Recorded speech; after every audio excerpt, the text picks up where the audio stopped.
Good evening and welcome back to your Prime Time News. I'm Salima Shimwe-Feleni. Firstly, we would like to extend our sincere apology to you, our dearest viewers, for not being able to provide you with your daily news bulletin for the past 2 weeks due to technical reasons. We thank you for your patience. Leading the news bulletin tonight, farmer reservist and chairperson of the Nosab Crime Prevention Forum, Juren Matei, said the farming community is losing confidence in the police force, emphasizing that confidence needs to be restored, but it will not be done if there is just talk and no action. Matei said this in an interview with the Namibia Press Agency during a farmers' meeting held in Omitara in the Omaheke region on Saturday, during which farmers openly interacted with the Namibian police force officials and made their concerns and difficulties known, as well as their proposals and inputs on fighting crime experienced by farmers. Former reservist and chairperson of the Nosab Crime Prevention Forum, Juren Matei, said even after a similar meeting was held last year, nothing has changed and the livestock crimes in the Omitara and surrounding farming community are still the same. He said criminals are no longer just stealing because of hunger, they are running fully operational businesses with stolen livestock. He added that all that was said during the meeting is good, but if not enforced in the next couple of months, it will fall flat and the meeting and any other meetings before and after will not serve any purpose. The farmers also raised issues pertaining Nampo reservist members who are part of Nampo's community policing initiative, saying there is lack of support to the reservists in the area, which makes it difficult for them to carry out their fight against livestock crime in their area. Other concerns urged included the alleged connections between police officers and criminals, which apparently has led to collective criminal activities, inadequate police officers at some police stations, and insufficient resources such as police vehicles, all which, according to the farmers, hamper effective policing. In response, Nampo Deputy Inspector General Joseph Shikongo said the discussions of the meeting have shown that there is commitment to close the gap between the community and the police. Furthermore, Shikongo encouraged farmers to join forces with the police in fighting crime and to continue reporting any disservice by officers in their communities, as well as suspected connections between criminals and police officers, stating that if it will mean demoting and relieving underperforming and unethical officers, that is what will happen. Police officers connected to criminals, these are not police officers, they are criminals. 22 police officers lost their job because of their involvement in the corruption and the other activities. We have a zero tolerance on the corruption. And anybody who is, because these are people who are giving information to the criminals, those are the people who are undermining our operations. Therefore, we believe that the Inspector General of Police believe it's better to do it with a small number rather than having a bench of number of criminals. For Nampa News, LV Haihambo.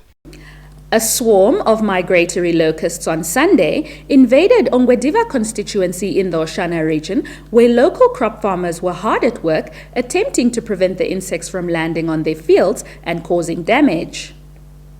The constituency councillor, Andreas Utoni, told the Namibia Press Agency at the scene at Onamtai that several villages in the constituency experienced the locust invasion.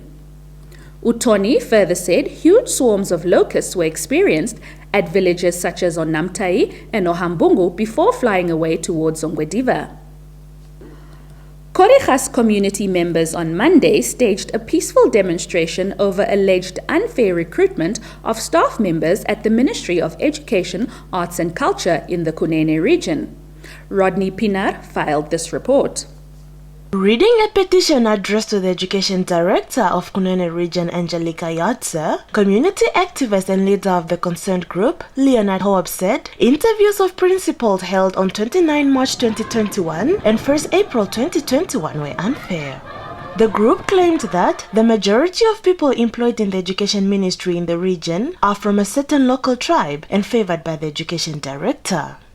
Why does it always difficult for Ministry of Education to help us protect our language, culture and heritage? With current practice, we feel the ministry is busy killing our pride or our language. Cause our director talk about managing schools, how should someone who doesn't understand the language, which is the medium for instruction, manage the school. The group demanded that an investigation be launched immediately in the recent recruitment of principals at schools at Corrijas, calling for a response on the matter by 30 April 2021. Yantse, the education director, refused to accept the petition and advised the group to hand it over to the Kunene Regional Councillor Sebastian Hobbs. I have listened very carefully about the content of this petition. Yes. And I have realized that the content is almost applicable to the director. So I would rather suggest and advise the group to hand over this petition to the regional councillor, Honorable Hobbs, because the petition implicating me, so that Honorable Hobbs can make sure that it reaches the relevant officers for further investigation. The petition was handed over to Carlton Richter, senior administrator at the office of the regional councillor, as the councillor was not present. Members of Parliament have proposed compulsory counselling and psychological support for victims, perpetrators, or anyone exposed to gender-based violence to end the cycle of violence in the Namibian society. Members of Parliament made the proposal in the National Assembly on Monday during a debate on the Combating of Domestic Violence Amendment Bill. Domestic violence tend to have it is like a circle. It becomes a vicious circle. If you have been a victim or witness of it, you grew up in a house where gender-based violence was prevalent, that child becoming an adult most likely would then be a perpetrator of this violence, because that's all the child knows. And then it is interpreted as if it's an expression of love, or it is an expression of anger. So what I'm trying to say is that I think it is important that the Ministry of Justice and Gender look into compulsory long-term counseling of victims. The news roundup is up next.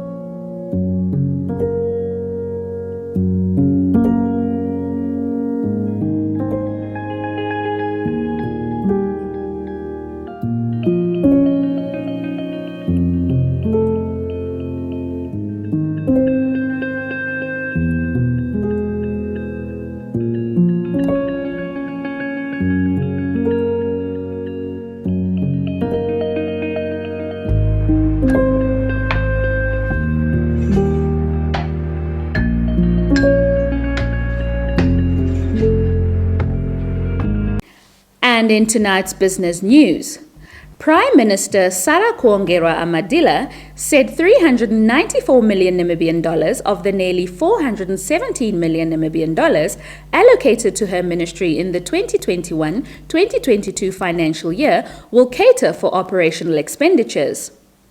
Kuongera-Amadila, while motivating the 416,998,000 Namibian dollars budget allocation to the Office of the Prime Minister in the National Assembly on Monday, said about 23 million is for development expenditure, specifying the renovation of the United House building. Program 1 is Government Leadership, Administration and Coordination. And this program entails provision of administrative support to the Prime Minister and the Deputy Prime Minister to enable them to execute their constitutional duties. It also entails provision of secretarial and technical support to the Public Office Bearers Commission.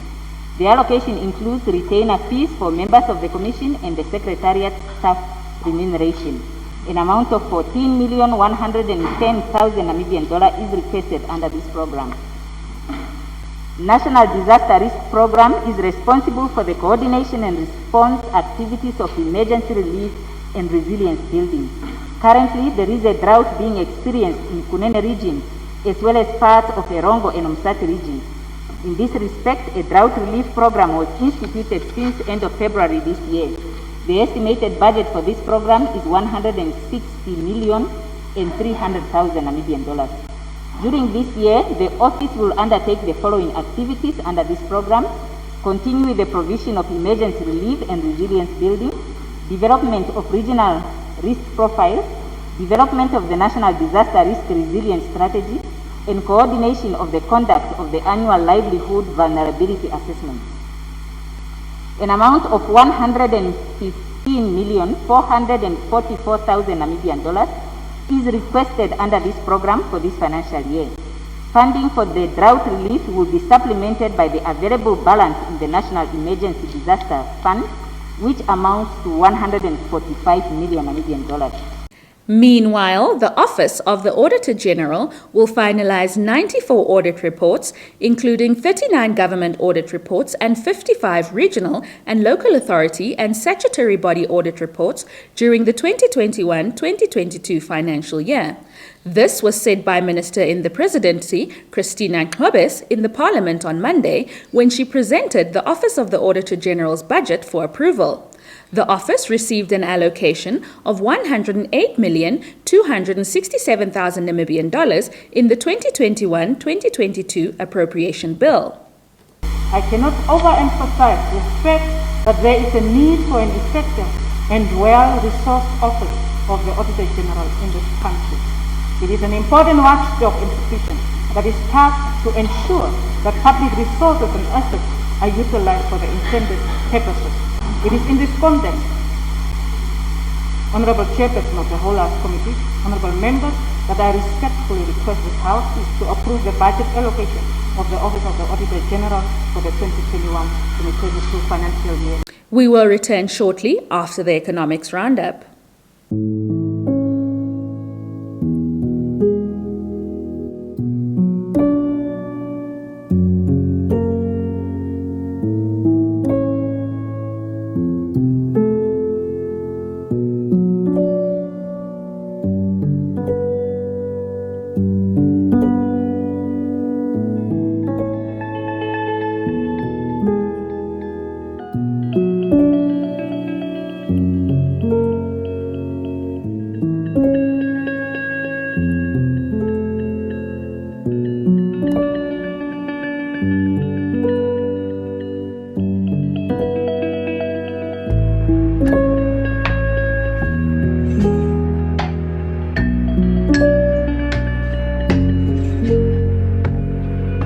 That's all for today's top stories. Stand by for your sports update with Shelva Wells.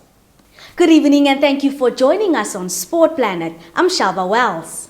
We kick off with soccer. FIFA boss Gianni Infantino today blasted the proposed European Super League and warned that the clubs involved could face consequences. 12 major clubs launched plans Monday for a new breakaway league which would drastically change the landscape of the world's most popular sport. At FIFA, we can only and strongly disapprove the creation of the Super League, which is a closed shop, a breakaway from the current institutions, from the leagues, from the associations, from UEFA and from FIFA, Infantino told the UEFA Congress in Switzerland. There is no doubt whatsoever of FIFA's disapproval for this. Liverpool, Arsenal, Chelsea, Manchester City, Manchester United and Tottenham Hotspur are the 6 English clubs involved, together with Barcelona, Atletico Madrid and Real Madrid from Spain and Italian trio Juventus, AC Milan and Inter Milan. UEFA has said the teams would be banned from domestic and other European competitions, including the Champions League. Real Madrid President Florentino Perez, the head of the new European Super League, has insisted that would be impossible, but Infantino threatened action as FIFA took a stronger stance than it did with its initial statement when the news first broke. More on soccer. A breakaway Women's European Super League would have devastating consequences for the national competitions, and it's a direct threat to the development of the game, according to UEFA's head of women's football, Nadine Kessler. Buried in Sunday's seismic announcement of the launch of the Men's European Super League by 12 of the continent's biggest clubs was that a women's version would also be formed. Former Germany international Kaisler said there has been no consultation over the proposals for a Women's European Super League, which would be a rival for the UEFA's Women's Champions League, which will be revamped from the next season with a 16-team group stage as well as a centralized marketing and TV coverage. On to NBA news. Steph Curry extended his scoring streak with an electrifying 49-point display as the Golden State Warriors upset the Philadelphia 76ers 107-96 on Monday. Curry, who scored 47 points in a defeat to Boston on Saturday, bagged his 11th straight game with 30 points or more to give the Warriors a crucial victory in their fight for the playoff slot. It was another spellbinding performance from the Warriors talisman, who is fast becoming the frontrunner for this season's NBA's Most Valuable Player award with an average of 31.4 points per game. Curry's 49 points included 10 three-pointers, 5 of them coming during a 20-point blast of scoring in the final quarter. Stand by for the Sports Roundup.